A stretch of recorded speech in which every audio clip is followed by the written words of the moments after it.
ঘটনাটি ঘটেছিল ১৯৪৫ সালের ৫ই ডিসেম্বর। ফ্লোরিডা আমেরিকার পূর্ব উপকূলে একটি সাধারণ প্রশিক্ষণ ফ্লাইট ছিল, যা কোনোদিন ইতিহাসের অন্যতম রহস্যময় ঘটনার জন্ম দেবে তা কেউ জানত না।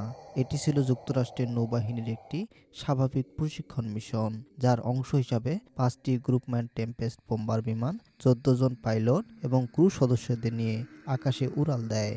বিমানগুলোর গন্তব্য ছিল প্রশিক্ষণ কোর্সের নির্ধারিত পথ, কিন্তু এটির পরিণতি ছিল এক গভীর অন্ধকারে ঢাকা রহস্য।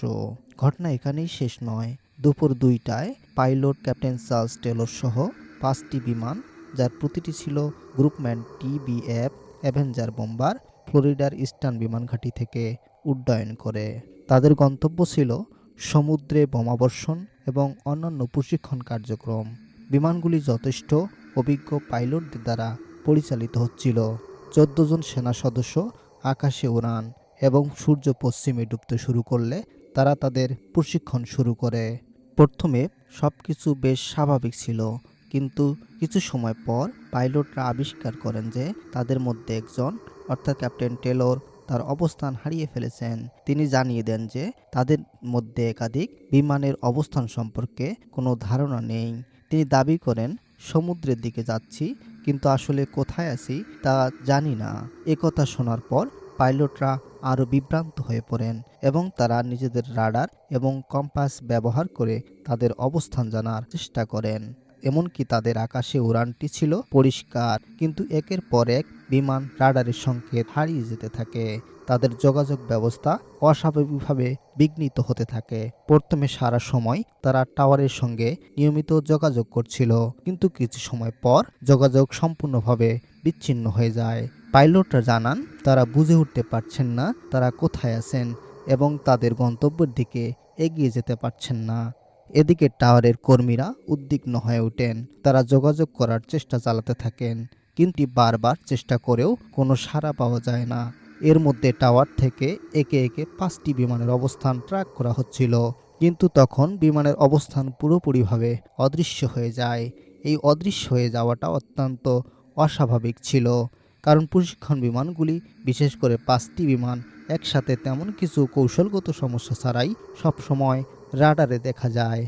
পাইলটদের যোগাযোগ বিচ্ছিন্ন হওয়ার পর সামরিক রাডার ব্যবহার করা হয়। তখন রাডার থেকে জানা যায় বিমানগুলো তার নির্ধারিত রুটে ছিল না।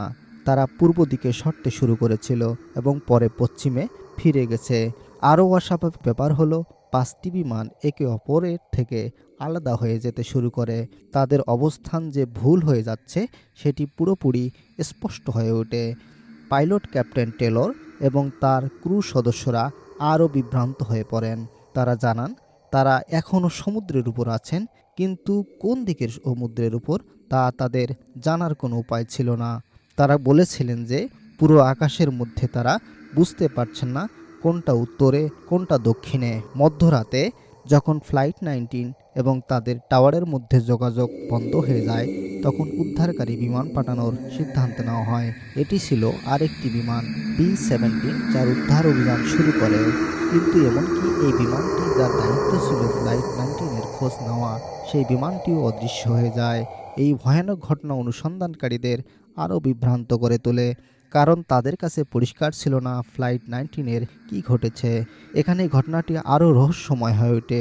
সাধারণত এমন দুর্ঘটনার পর বিমান বা ক্রুর কোনো ধ্বংসাবশেষ বা তেলের চিহ্ন পাওয়া যায়, কিন্তু ফ্লাইট ১৯ এবং বি-৭০ বিমানটির কোনো চিহ্নই পাওয়া যায়নি। উদ্ধার অভিযান চলতে থাকে, কিন্তু সমুদ্রের বিশাল এলাকাটি অনুসন্ধান করা সহজ ছিল না। পরবর্তী দিনগুলোতে নৌবাহিনীর বাহিনী বৃহত্তর অঞ্চলে অনুসন্ধান শুরু করে। একাধিক ডুবোজাহাজ, বিমান এবং নৌকা পাঠানো হয়, কিন্তু ১ সপ্তাহ ধরে অনুসন্ধান চললেও কোনো ধ্বংসাবশেষ পাওয়া যায়নি। সাধারণত সমুদ্রের উপর থেকে কোনো বিমানের ধ্বংসাবশেষ অথবা তেলের চিহ্ন পাওয়ার সম্ভাবনা থাকে, কিন্তু ফ্লাইট ১৯ এর ক্ষেত্রে কোনো ধ্বংসাবশেষ বা সিগন্যাল পাওয়া যায়নি। রহস্যটি তখন আরও জটিল হয়ে ওঠে। অনুসন্ধান শেষ হলেও ফ্লাইট ১৯ এর রহস্য আজও অমীমাংসিত। এটা কি ছিল এক ধরনের ভুল রুটে পরিচালিত বিমান, নাকি কোনো অস্বাভাবিক ঘটনা বা শক্তি বিমানের নিয়ন্ত্রণ কেড়ে নিয়েছিল? আজও সেই প্রশ্নগুলো থেকে যায়। ফ্লাইট 19 কোথায় হারিয়ে গেল? এটি কি বিমানের যান্ত্রিক ত্রুটি ছিল, নাকি পাইলটরা প্রকৃতভাবে পথ হারিয়ে ফেলেছিলেন, কিংবা কিছু রহস্যময় কারণ ছিল? তবে এই ঘটনার পর যুক্তরাষ্ট্রের নৌবাহিনী আরও অধিক সাবধানতা অবলম্বন করতে শুরু করে এবং বিমান পরিচালনার ক্ষেত্রে নতুন নিয়মাবলী প্রবর্তন করা হয়। ফ্লাইট 19 এখনও আধুনিক ইতিহাসের এক অমীমাংসিত রহস্য। এভাবে ফ্লাইট 19 ঘটনা অত্যন্ত রহস্যময় ও বিভ্রান্তিকর, এবং এটি বিশ্বের বিমান দুর্ঘটনার মধ্যে অন্যতম একটি অদ্ভুত ঘটনা হিসাবে চিহ্নিত।